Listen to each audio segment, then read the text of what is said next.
Hello everybody, this is Painter, and today I'm going to be casting the Division N of AOE League Season 14. This is a round robin into finals and semifinal game for this tournament. It's a community tournament open to all skill levels, so feel free to jump in on the next season or participate and watch the different divisions depending on your own skill level. There's always a place for everybody to join in and have some fun playing some tournament games, and it's all about the glory of getting better in this competition. So we'll see how they play out today. We've got InkMeBaby69 versus EmperorNoob97. Both the players are from the UK. I've got some player cards to introduce you to them, but the way it works, if you're not familiar, is every player brings their own home map, so you get to choose your map, which is also another great thing about this tournament. Let's jump over to the player cards though. We'll introduce the two players we have today. We've got EmperorNoob97, and I asked all the players some questions to get some personality about them. Favorite unit for EmperorNoob97 is the Karambit Warrior. He has a spirit animal of the owl, which I thought was interesting. Athena, the goddess of strategy. That's her kind of animal that she is represented by in ancient Greek mythology. And you can see even here down by the coin here, I've got the Athenian coin. They have this AOE on it. It looks kind of like it's saying AOE, so I thought that was cool. Most played for EmperorNoob97 for civilizations is the Spanish, the Magyars, and the Incas. Solid civilizations. All of them have really good late game presence. So we'll see if he can do well in those late games. But those are just really strong civs, I think. And he kind of has a good variety. So he's not specialized like some of the other players in this group, which can be good. It can be bad. He picked Stranded as his map, which is the map you saw previously. So we're going to jump into that in a minute here. But does not like playing against the Saracens specifically because of Mamelukes. Totally understand that. Hard to counter unit. If they can get to that unique unit, it's very difficult to deal with the Saracens. And I asked all the players a favorite Pokemon, but he gave me a fantasy character, which I thought was totally okay. So his favorite fantasy character was Darth Sidious from Star Wars. So interesting there. He's the Emperor, of course. So Emperor Noob likes the Emperor and thinks that is his has that as his favorite fantasy character. Now, looking a little bit at the stats though for the games played, I did do some deep dive on all of the players' AoE 2 insights profiles. So this isn't supposed to be representative of everything, obviously, but for him, he has in his 1v1 ranked games a really high win rate in this Castle Age time period. You can see that 20 to 40 minute time period where you're hitting the stride with Castle Age. You're starting to be able to produce knights or crossbow, and so we'll see if he can utilize that to gain some advantages. I also wanted to note for this specific player, he does play a lot of team games, which I can think leads itself to gaining some different types of experience. And for him specifically, he seems to play flank position the most and do well on that position. So I suspect that he's going to be comfortable with some of the early aggression that you might see when people play like scouts or archers when they're on the flank position. So we'll see if he thrives in those types of environments. Now, moving on to the opponent for Emperor Noob for today, this is InkMeBaby69. Interesting answers to some of the questions I asked, probably the most unique answers to the questions I asked. So we'll go through these. But first off, InkMeBaby69 likes the Ethiopians, the Vietnamese, and the Britons as their most played civilizations. So a lot of ranged units. I think we can expect maybe some archer and crossbow timings today from them. It seems to be what they specialize in maybe. And then for favorite unit, they said to me surprise camels. So maybe the question marks look like confused camels, but it definitely likes their surprise camels. I don't know if that means that they are going to surprise Emperor Noob with camels or if they like being surprised by camels. I'm not 100% sure. But then for their spirit animal, or like the animal that they think represents them, they said wobbly cat. A wobbly cat. So I looked this up. Apparently there's cats that are sometimes born with like a cerebral disability or like a neurological condition where they can't move as efficiently as other cats. It doesn't really harm their life overall. But here, I'll show you this video here we got. So you can see they're just moving around, wobbling towards their treats. Seems like they have fine lives for the most part. but just not fully in control of their movements. Maybe that correlates to the way this player plays. Maybe they're a little crazy, a little uncoordinated, but that can surprise us as much as it can surprise their opponent. So we'll see how that goes. For the Pokemon, though, they gave me a Digimon, also totally okay, but this Digimon's name is Bibimon. I think it's like an electricity type creature. So maybe they like to be a shocking player, a surprising player, and a wobbly player. And then they don't like the Mongols. Totally fair. I get that. Probably the most picked civilization on all of the rank ladder. And definitely you can run into some Mongol pickers, which isn't great if you don't want to run into the Mongol players. So they picked Arabia as their civilization, or their map rather. And for the win rates, not a tremendous amount of information. When I was looking at their profile, I think this is a player that is relatively new, like 2 to 3 months of games, but this also could be them returning to the game. So don't read too much into that. But beyond that, we'll go to the maps now, just briefly. So for the maps, we've got Stranded. That's that map you saw previously. That was EmperorNoob97's home map. It's going to be a migration style map where they have to transport to the mainland and then choose a starting location. I'll talk more about that when we get into it. Feel free to pause and check out my notes on this though. And then Arabia, of course, classic map. Most people know it already. Feel free to pause as well on this one, and we'll see how that plays out as well. But getting into the game before us and the bands, we've got Emperor Noob's bands of the Shu, the Ethiopians, and the Wu. So banning the Ethiopians, that was most played by InkMeBaby69, their most played civilization, but then doesn't ban the other two archer civs that they usually play. So we'll see if we see them this game. And then InkMeBaby69 bans the Poles, the Persians, and the Byzantines. So none of the civs most played by EmperorNoob97. Let's see if they pick some comfort, but some interesting bans across the board. We'll see how they affect the games going forward today. So jumping into the game now, we'll start the cast and see who takes the first map. So this is Stranded.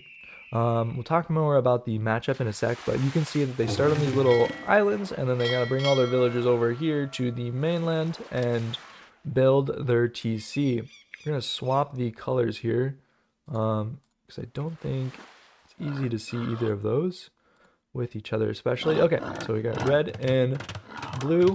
We've got them starting their TCs. Traditionally, people also, not docking yet, looking for the perfect location, which is going to cut into their starting time.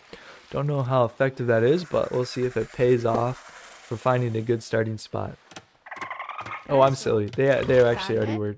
Okay, they were just moving their transport ship around. So they both started relatively early. You can see Emperor Noob's starting location is close to gold, which can be really good. Whereas this is just going to be faster up for InkMeBaby69. Now, there are a lot of fish, so I'm expecting a dock on this map eventually for both of them. But there's also a tremendous amount of food around the ring.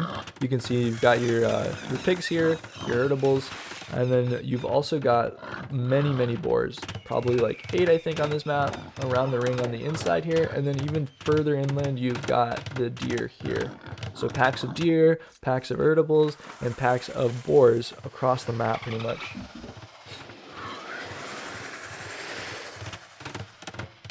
But talking about the matchup, Koreans versus Italians, solid for both, I think. Italians get 3 +1/+1 armor, and then the Koreans just get the armor upgrade themselves. So pretty even there, but I think the free armor is just better, because then you can also get the armor upgrade and just be ahead. But we'll see how that works out. They advance faster, which can be really important on these nomad style maps, where if you can get to the fire ships faster, the galleys faster, you can overwhelm your opponent's fish and then just control water for the whole game and just have a better eco essentially. But beyond that, they also get the cheaper docking university technology, so hitting the ballistics timing is easier. Getting some of the important dock upgrades can be easy if it does turn into a navy fight. And then their gunpowder, their hand cannons are probably one of the best, if not the best now, with that new unique tech, the pyrotechnia. That pass-through damage is ridiculous, and it can just cut through armies really quickly. So And then the Genoese crossbowmen as their unique unit can be solid, but probably won't see a lot of play here. I don't think the Koreans' cavalry is that great. They definitely can go for some cavalry options like light cav, but I don't think that will be happening in this game. They're more likely to go for their archers or their unique unit, for example. But for the Koreans, they're also a naval civilization, so they've got some bonuses with the warships costing minus 20% wood. So we'll see how that plays out. They can also use their towers, which get upgraded each age for free, to control shorelines pretty well, and tower rush as well. So we see if they go for some aggression. They get line of sight, which can be really helpful on nomad maps to find your boars or to scout better with your villager. And you can even see InkMeBaby sending one of their villagers to go look, and it has slightly more range compared to the other villagers. So be able to find a boar easier, possibly be able to find eatables easier, and to scout minerals. So yep, so you can see these and get them faster, stuff like that.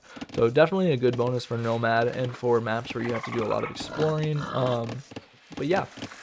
And then, like I said before, ranged, they get the archer armor for free, and then I also didn't mention this, but their ranged soldiers and infantry cost minus 50% wood, so their skirm massing is a lot easier compared to some of the other civs. But already getting attacked by wildlife. Let's see if they lose a villager early on. That would be crazy.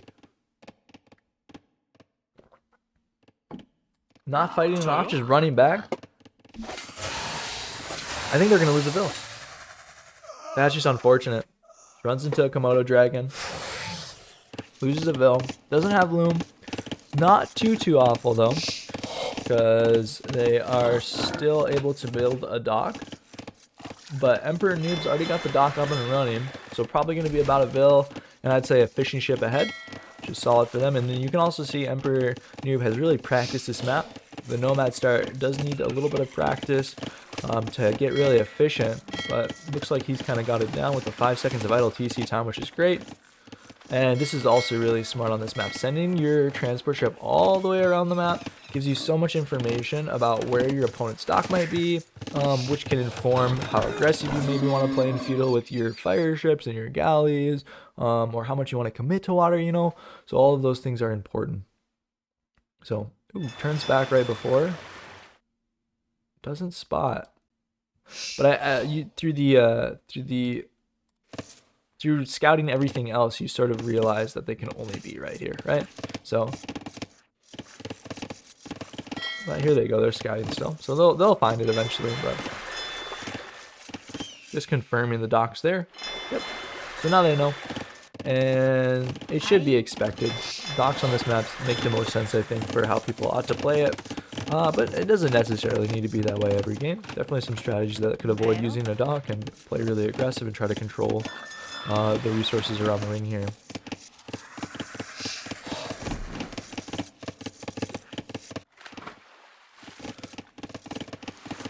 So we'll see. Pulling in boars, pretty important for Nomad in general. But getting on this map, there's, like I said, about 8 boars around the inside ring-ish around here. Like, it's not quite all the way in here, but it's definitely close. So you can definitely pull in 2 or 3 boars, which makes your start pretty solid.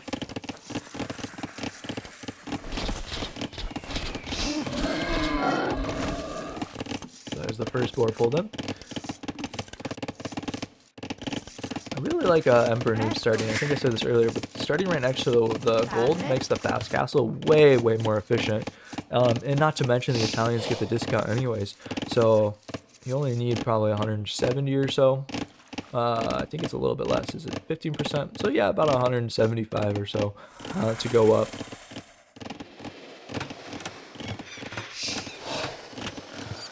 $165, right?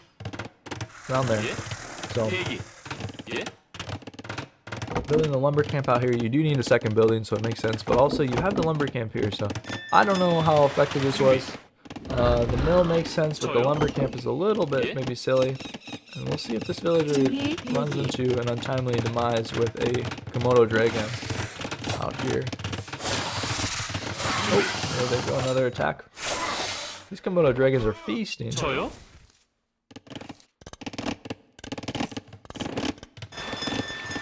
EmperorNoob's already up.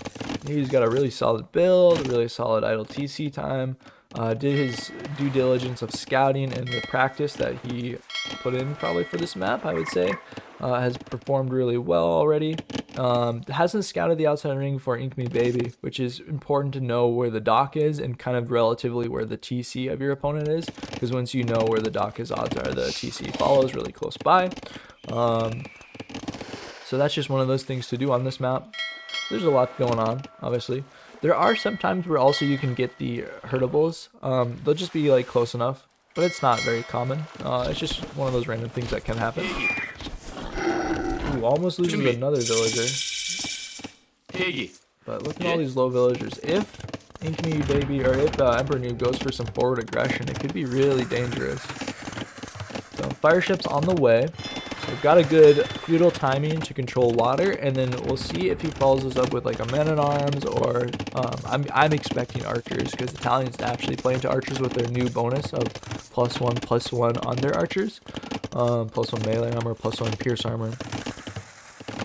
We'll see how that goes. Still being very active with the transport ship, which is very good. So I think he's kind of he knows what he's doing on this map. So there's the range. That's kind of what we expected. And with the TC so close to gold, this is such a naturally easy follow-up, not only to get to a fast castle, but also to start producing archers quickly to harass the forwards here. The forward mill, the forward lumber camp, and then the gold here. This is the dangerous thing about the TC location for InkMeBaby, is that the golds are so much more exposed compared to obviously the gold under the TC.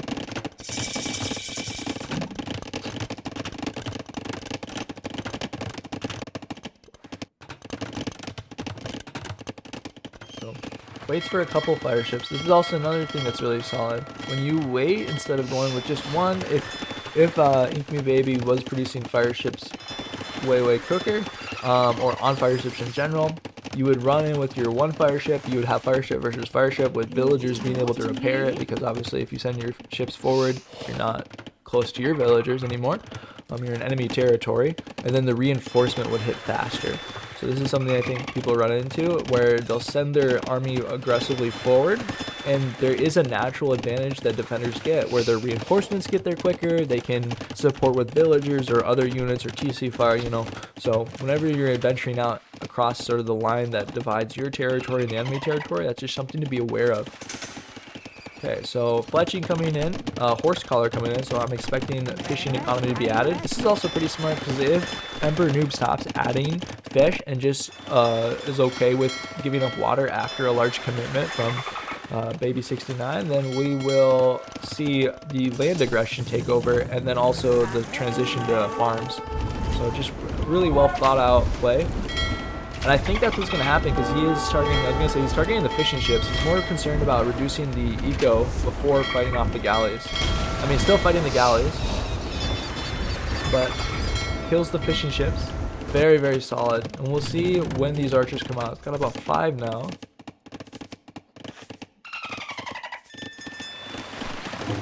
Very well done, though. Maintaining the production is good. Killing the galleys. InkMeBaby losing galleys here. Try to keep fighting for water. This is kind of the best case scenario. Also, I like bringing the transport ship in to block against fires, maybe, or against demos. But all the fishing ships are pretty much dead now for InkMeBaby. And then this forward is about to get hit. They got 2 archers here and 2 archers here, which is solid. But, or 2 ranges rather. But they haven't produced as many archers because of the consistent production. But gets jumped on.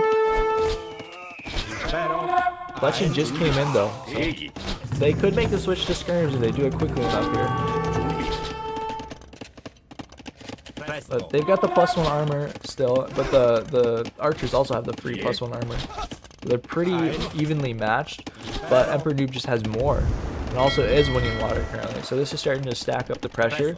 If he hits the goal, then you can start denying the archer production, which can be really bad.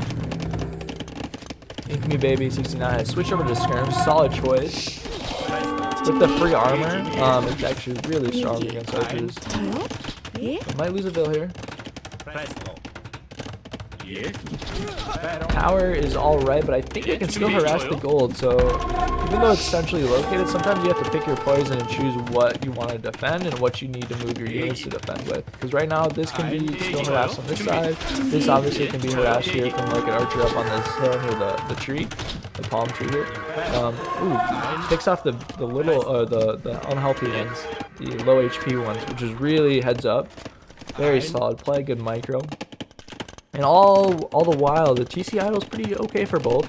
I'd say InkMeBaby is struggling way more with keeping the TC running. You can even see the villager difference is about 10 now. But EmperorNoob's TC was really great here.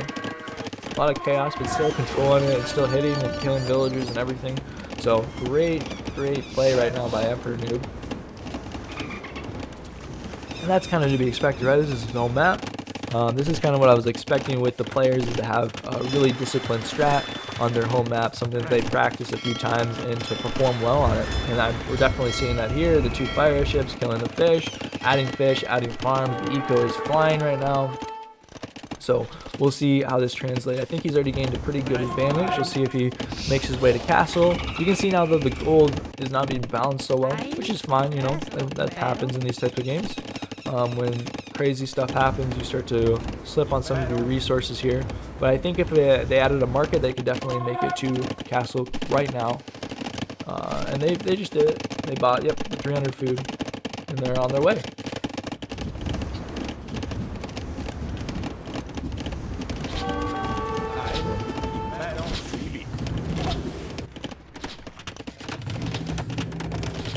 InkMeBaby is pop capped, not great. Even more idle time here. This is probably going to be the death of InkMeBaby69, is this idle time, but also just the combined thoroughness of this strategy. Very solid decision making and strategy selection by EmperorNoob here. So harassing, this is also another thing that you can harass the buildings and the villagers that are too close to the shore. So another reason why you want to kind of have your TC forward here. But also there's potential for a counterattack, right? With the hills providing really good opportunity for siege, like mangonels, or just army sitting up here, around here, controlling these areas. But when you have this much tempo, this much advantage, the initiative, it's hard for that to happen, right? So, skirmisher massing. Scout stable added. This would be decent for the knights. Now, I don't think Italian knights are crazy by any means. They definitely have some good options with cavalier and hussar. Bloodlines as well, which makes them tankier. They're not lacking really anything, so they're a good option to add, as well as keeping your range units. So adding a few scouts probably on the way up, or a knight or two with a forward aggression. I can see crossbow, scouts, knights, and maybe a siege workshop forward could just be tremendously dangerous in a situation for InkMeBaby69. But they're on their way to castle. Korean players on their way to castle here, so there's still a decent chance of coming back. But we'll see how this initiative is used by EmperorNoob. So it goes for another TC right away. I mean, you can see the economy advantage here starting to really balloon. It's good that InkMeBaby just got horse collar. This is something that players should do a lot, and this is good that they did it because they went for horse collar on the way up to castle. So if you're skipping horse collar in feudal, which traditionally you probably will do on a nomad map, getting on the way to castle is important, so they do. But look at this massive skirms here, fighting off the archers right before elite skirm upgrade comes in, so they got a good trade there.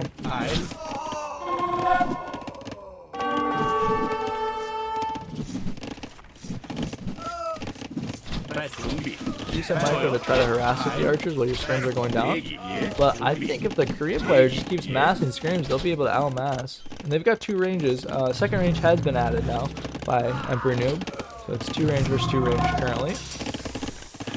But not, they do have bodkin, they do have elite skirm. They don't have the next archer armor yet, which is going to change for the Korean player. They'll instantly get this free archer armor upgrade. There it is.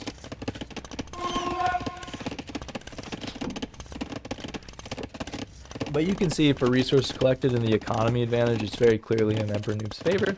So what they need to do is translate this lead to some kind of advantage, probably a army switch. If I could guess, if they did a bunch of knights, yep.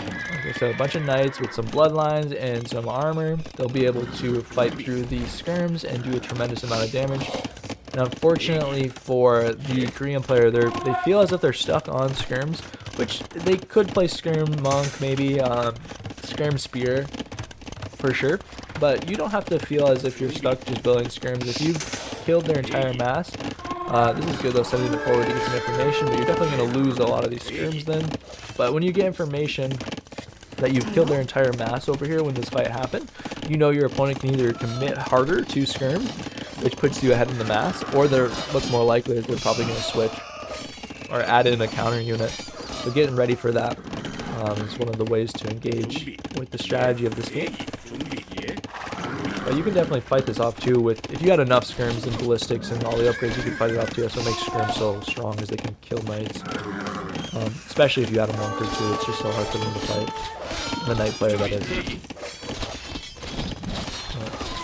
Knight's getting a lot of damage here. This is just creating this eco difference. So sacrificing these units is likely fine in this situation. But this is also how the Korean player can come back, by killing these units and then sending your units forward. But all the while, skirms are being massed, more knights are being produced, more villagers on both the TCs, and we'll see how this translates. Bunch of villagers here, enough for a castle drop. I'm expecting a castle here, but the army's not quite in the position. Oh, this is really smart though. Adding the outpost first to see kind of what's up. It sends the villagers back. Ballistics also is really good for skirm v skirm. Crossbow and pikemen upgrade coming in, so I'm gonna probably lean more on that.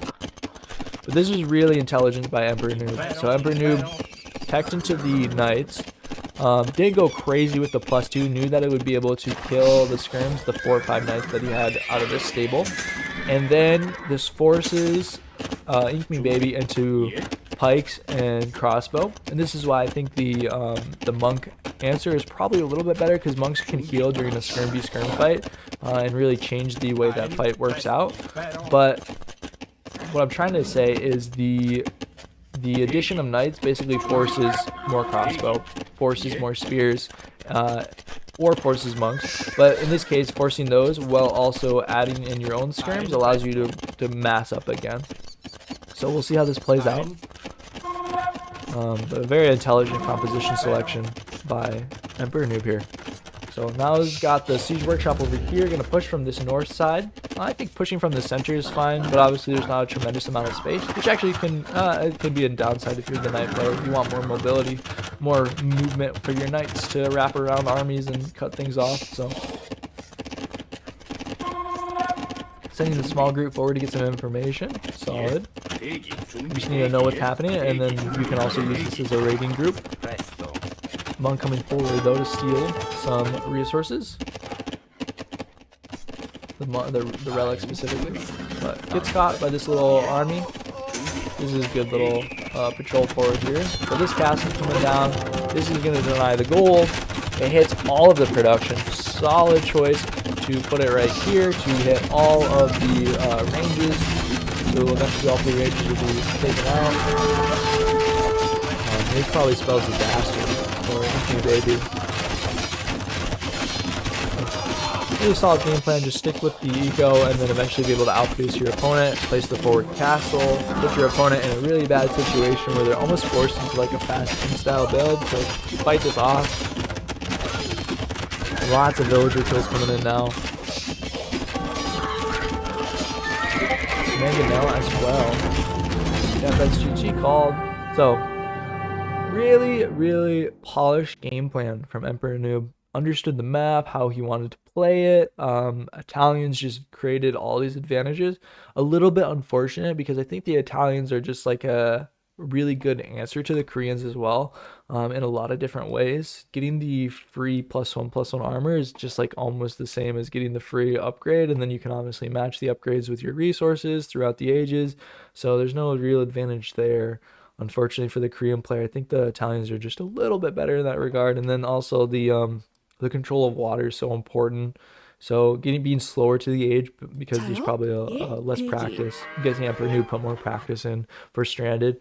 You would assume so, right? That's his home map. So I think a good solid game one really showed us what EmperorNoob could do on his home map, I think. So we'll jump over to game two now and give that a watch. It is going to be on Arabia. So we'll load this recording.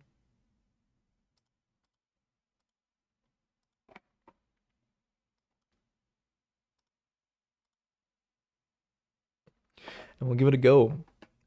I saw the matchup briefly, but the map, Arabia and modern iterations of Arabia seem to be a lot more hilly. So we'll see how that plays out. I think forward control is more important. Okay, we need to change the colors again. And then we'll talk about the matchup, but you can see what I mean by the hilly variations. A lot of the center area here, like a castle here, controls so much space and is on a hill. A castle here. There's so many locations where getting a siege push or a castle from, like here even, would be really difficult to deal with, and it gives you such a strong position to defend. And then obviously the chicken versus deer variations are interesting. We have, I believe, a deer. Yep, deer variation. So it's probably easier to play more forward aggression. But matchups, Vietnamese, which were one of InkMeBaby69's most played civilizations, so they're probably more comfortable, I would imagine, on this civilization than maybe the Koreans, for example. But the Malay was picked by EmperorNoob97. So this is an interesting one. The Malay can be really, really strong with their faster age-up timings, but it can be difficult to utilize them to their fullest extent. The timing is one of the hardest, I think, aspects of RTSs in general. It's just taking advantage of timings and windows of opportunity. So it requires good execution, but it also requires knowledge of the timing windows and sort of all of the potential options essentially within that timing window of your opponent and how they might respond to that window. So can be difficult, can be really good though. A great way to learn timing for sure is to play the Malay.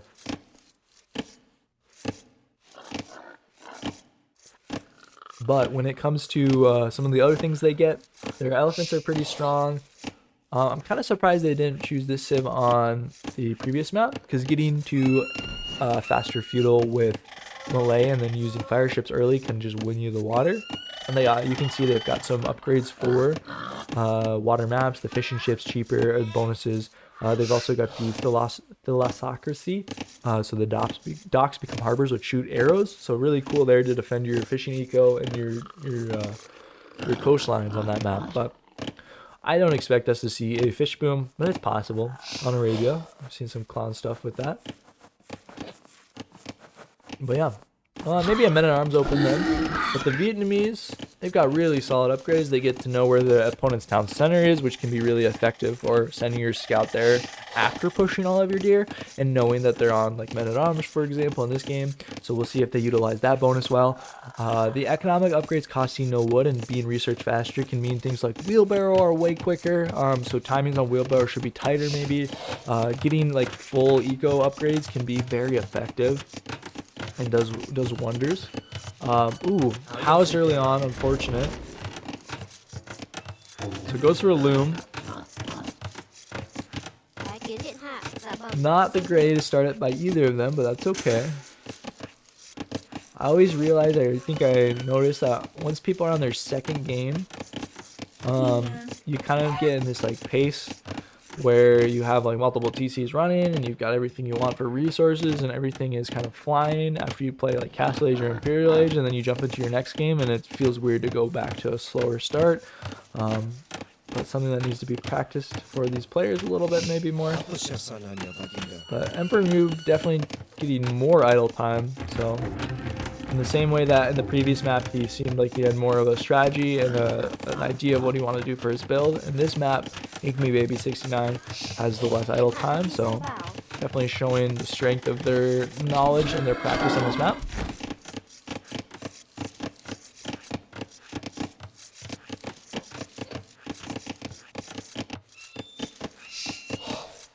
But yeah, like I was saying, the Vietnamese do have a really great boom, so they can play towards that like late game server style. 3TC boom, you get it wheelbarrow, you can get handcart even if you're playing really greedy, and you can definitely get away with it. And then obviously once you get into that late game with paper money, you can just slowly bleed your opponent out of gold. Imperial Skirmisher is great too. I don't know if we'll see in this matchup because Malay are not quite like an archer civ in a lot of ways. They do have Arbalest, they do have Bracer, they have chemistry and ballistics, so they can play towards it, but I'm suspecting infantry play. But it's, you know, you don't need infantry for sure. So it could play man-at-arms into archers, where then the Vietnamese can benefit by making either Radin archers, which are great against archers, or skirms. So, and their skirms are tankier, which can be good. But we've got pretty standard builds here for both of them. 20 pop plus Loom for InkMeBaby, and maybe 21, 22 pop for the Malay player. Yeah. They can get away with this too. This is one way to take advantage of their faster upgrade time, is by just building a bigger economy. But you can also see they're on gold here, so I'm suspecting it's going to be either a militia or man-at-arms. Going for militia isn't the worst either. Instead of just not going for man-at-arms upgrade can be really effective. Just putting your gold into archers and never going man-at-arms and just staying on the drush, essentially, on the militia, I guess. Because it gives you all the information you want. It can still apply pressure. You can pick off villagers or at least idle them with a 3 militia or 2 militia commitment. It's like more of the French drush that people played previously, which is just 2 militia spearmen forward and then just trying to be really annoying with the little army, but not necessarily killing villagers. It does what it needs to do, essentially. Gets you information, keeps pressure up forward. Okay. Feudal timing, double archery range. Oh. So this might be pretty strong. And the militia are not going to make it here in time to deny this, I don't think. So double archery range is really solid into this opening specifically. I don't know if they had all the information about their opponent's opening. We'll see real quick.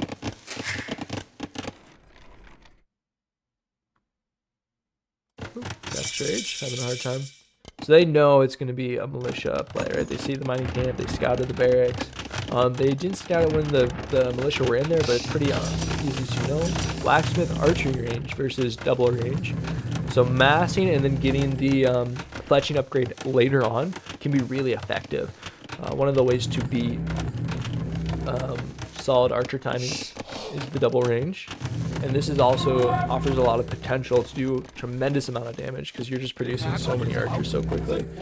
The balance though on gold is probably not there, but you do have a bit of a gold build up. Okay, perfect. You just as I say that, you balance to 4. These 2 go there as well, so really great balance there. Good knowledge of what you need, where you need your villagers to be.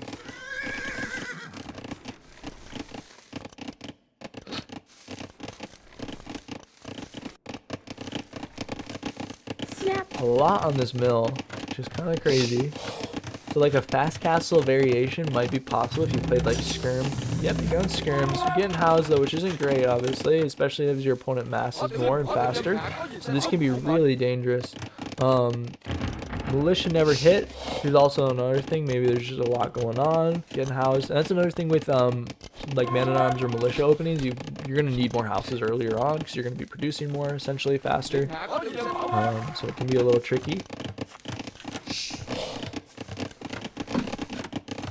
Going for man-at-arms this late might be bad. Depends on how quickly you can get in, but you can see how much more defensive structures are coming up, and then also 4 or 5 archers, even without fletching, will definitely be able to take on man-at-arms even with their upgrades. But I guess playing into the Malay might be fine. You get the free infantry armor, which can be decent against the archer opens, but I'm suspecting they're going to build blacksmith soon. Right there, and then they're going to get fletching. And then so the free bonus is pretty much negated at that point, but we'll see.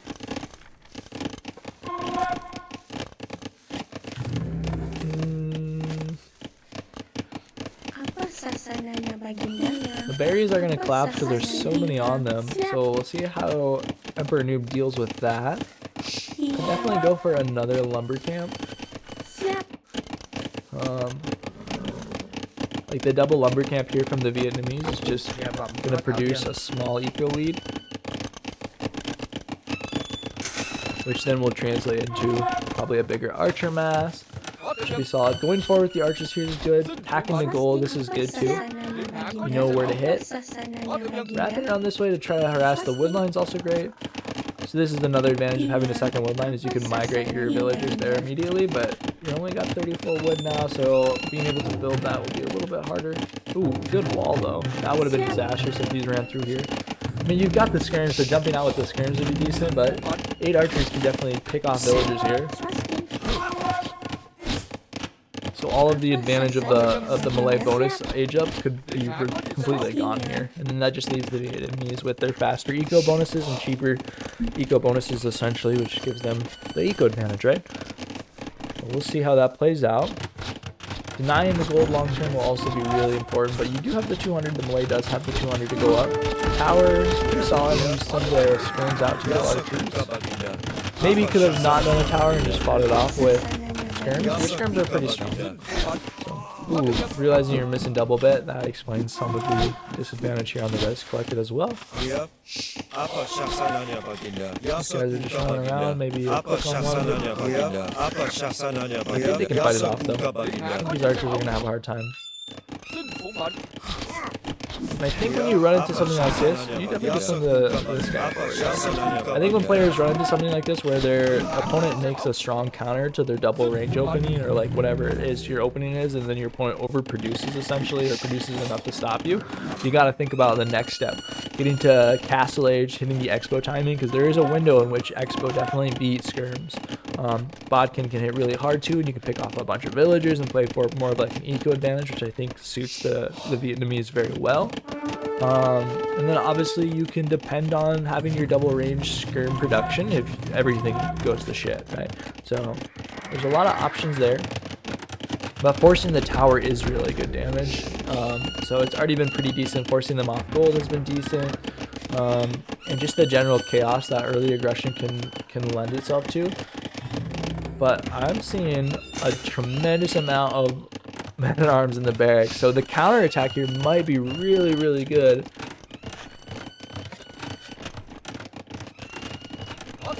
There's still a good amount of archers here, but now you're starting to mix in skirms, or rather InkMeBaby's mixing in skirms, which can be good. We'll see how that plays out. Skirms, arsons coming in, very solid. I'm expecting the men-at-arms to go forward here now too. Could do a really good amount of damage here, right? Attacking the ranges, getting into production buildings right on the Castle Age timing can be really deadly.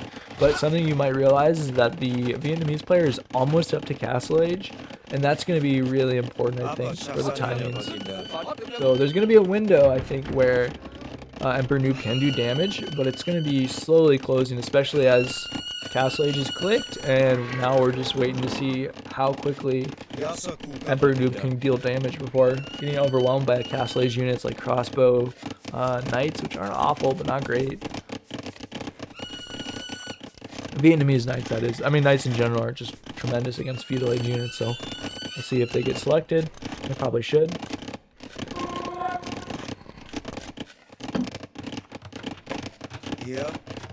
Skirms should, I think, go forward as well, but obviously there's a huge mass which you scouted earlier by sending them forward to get some information. So both players are kind of posturing, but I think just going more aggressive with this mass for InkMeBaby, but it's also smart to wait for Castle Age timing. You can definitely run around and get some information, or maybe just send one unit, you know? There's a power of just sending one to get some information, see what's happening. Malay are going for wheelbarrow. This is something the Vietnamese player could have done, because you get the upgrade so fast, like 100% faster, so it doesn't cost 3 villagers in terms of like time trade-off, and it also doesn't cost the wood, so it's just more effective. Wheelbarrow can be really effective for Vietnamese early on. Getting at like 30 villagers, maybe even less. 28 villagers might be possible. Ooh, runs into this army that was on stand ground or defending this area. That's another thing, when you move your units across the map, you probably want to patrol them. It's just a habit to get into. Just always patrol, clicking them forward, so in case you do run into opponents. They immediately attack, that is. But this castle age timing is going to be deadly. We're looking at 13 archers, 7 skirmishers, which matches the skirmisher number over here pretty well. But this counterattack will be effective. Forging coming in, which is going to be good. If this can do a good deal of damage, I think this game will be really crazy, really fast. Walls on this side, but not walls on this side. You're not defended done. Oh, here, I thought this villager was coming to wall, but not in time. Let's see how quickly InkMeBaby reacts. This is going to be a lot of attacks coming in on all the resources here. Army comes back. One vill down. Pushes everything off, though. And the Malay are on their way to castle, and they'll get there pretty quickly. So, I think this is maybe a Malay specific thing. That was really good. Rotating out this way is great too. Now you might catch these 2 villagers. Forces the army back so the crossbows can be aggressive. Make your way to castle age. Oh my goodness. One down and another down. Trying to wall them in, maybe. Just run away with this group too now. Run away from the crossbows. It doesn't send all the group back, which is a smart thing to do, because if the scrims came forward here to house these farms and the entire expo mass was chasing over here, then you'd run into more problems, right? So just massing up. And something that was useful with this attack is now EmperorNoob knows that there's crossbow, knows there was a commitment to a bodkin if he was checking upgrades, and the armor. So definitely sees where InkMeBaby wants to bring this game to in terms of composition. So three villager picks. Decent timing. I think that was great by EmperorNoob. Really good use of that timing that I was talking about at the start of the game. And then just circling back with this group again. Seeing if there's weakness here still to be gotten in terms of villager picks or in terms of an opening. But fortunately for InkMeBaby, they do wall this up, and they're walling up over here too. Very solid there, doing their due diligence. This group is here to kind of make sure that they don't come in on this side here. So we'll see how that works.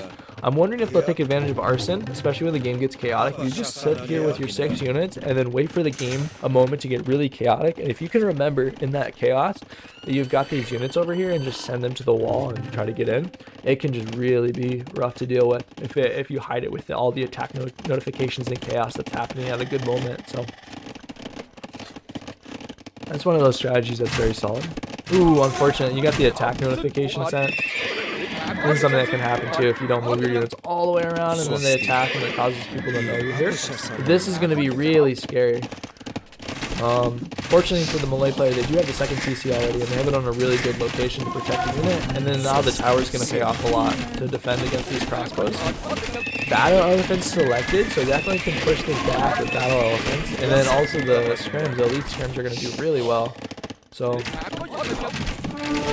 InkMeBaby maybe just wants to run in and just start killing as many villagers as possible and add 2 TCs. But I don't know if that's going to happen. They're fighting off the scrims here. Bot can just hit, so now maybe taking the fight a bit too early, but here come the battle elephants. Longswords also, so the upgrade there, boom. But I think EmperorNoob is going to crush this army. Now, not only will they have the army advantage, but they'll have the villager advantage with the 2 TCs running. Pikemen being added, which is a decent option for sure against the battle elephants. I think people underutilize battle elephants. They try to play meta or like standard, I guess you could call it, like a standard game plan. But these battle elephants did a tremendous amount of work, and they offer a threat that's hard to deal with. The mangonels are a good option, I think, though, against them. So we'll see how they play out. A good option against the scrims too. So double mangonel, some crossbow. See how this match plays out. These guys are still chilling here, so I'm expecting if EmperorNoob plays really well, he'll send them in at an opportune time and just cause a lot of chaos. So we'll see how that plays out.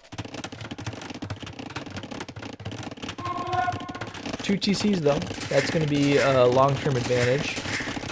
And it's not that dangerous to go 2 or 3 TCs in Malay, because if your opponent goes for like a 1 TC in real timing, you can kind of match it. decently, whereas some civs just get so far behind on how long it takes to get up to Imperial. But mangonels destroy the battle elephants, and that's a lot of resource down. But this is what I was talking about, going for this attack when these notifications came in. So this might not be known for a while, if at all. So really decent there. But nope, sending the group to deal with this. Villagers probably will repair this, but the arson's doing a tremendous amount of work here.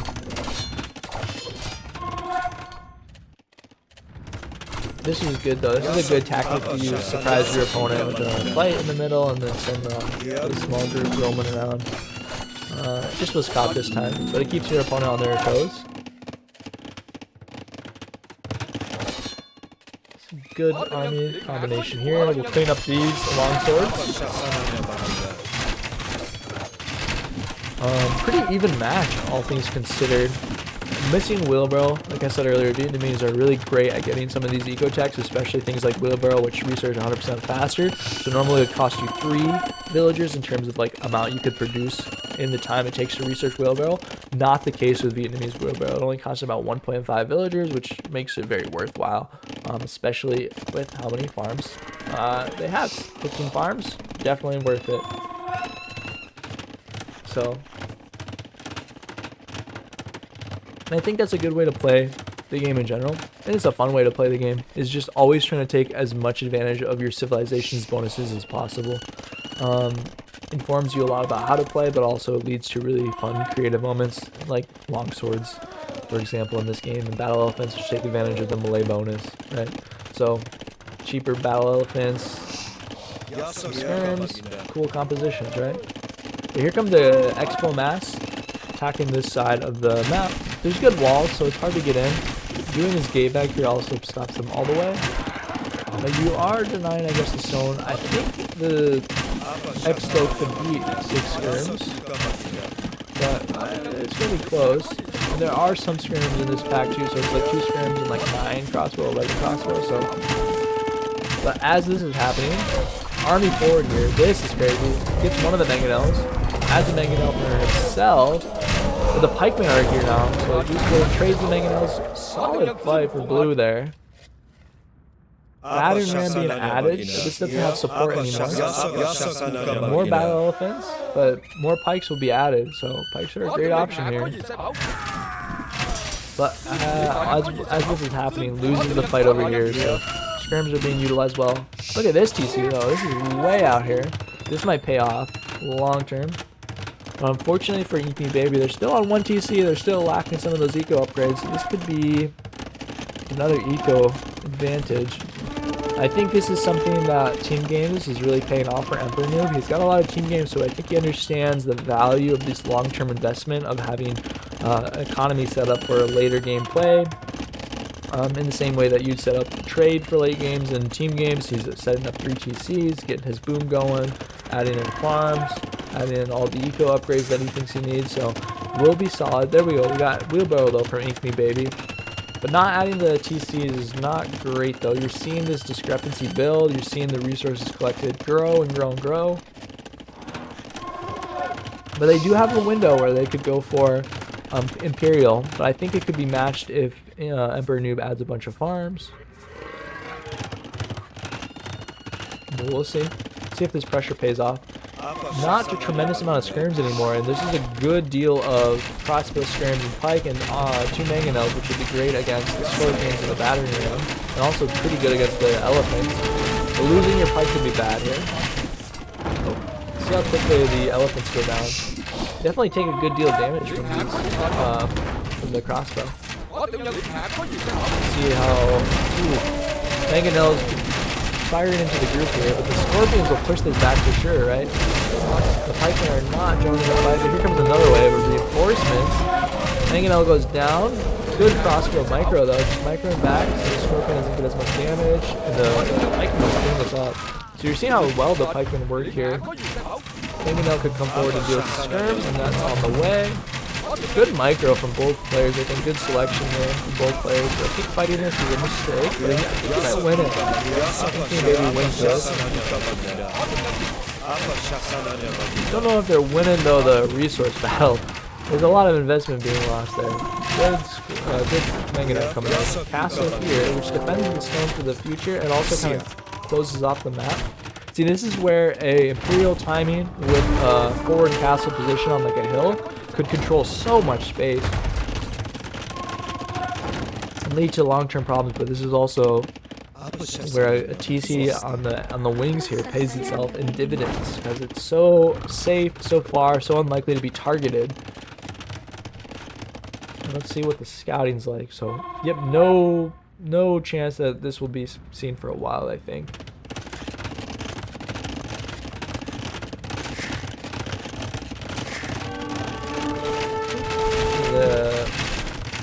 The blue players army now is at the gates of the production building. This is something that is really dangerous, is whenever your opponent can take the space of your production buildings, you can be in a lot of trouble.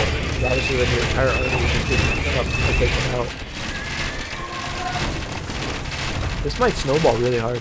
And also, there is a chance for InkMeBaby to go up to the castle here, or to Imperial rather, pretty easily with a market maybe, or just selling some of the wood or placing it down. Look at this castle though. Villagers coming forward. This is really aggressive. This is incredibly aggressive, but it does control more stone. So it could be very useful. Attacks the market too, but if this forces InkMeBaby to go Imperial, because they realize they need to treb down this castle, they've got a good castle position to defend against it too. Let's see how quickly they react. Well, at the same time, they are losing mangonels. Ooh. But here comes their reinforcements. See how they micro against this mangonel.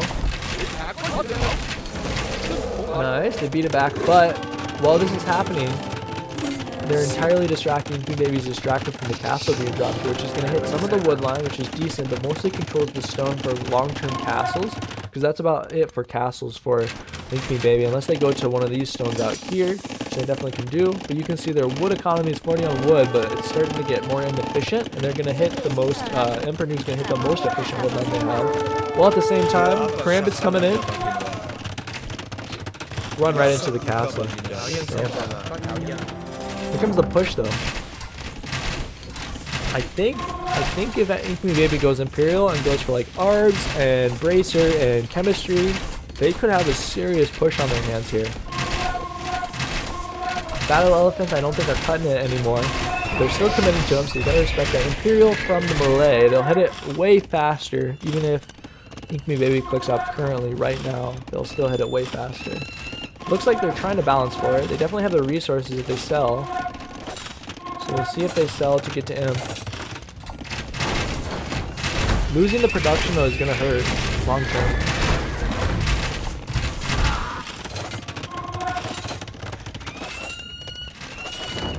Needs to click Imp though very soon, otherwise they'll be so far behind on this Imp timing.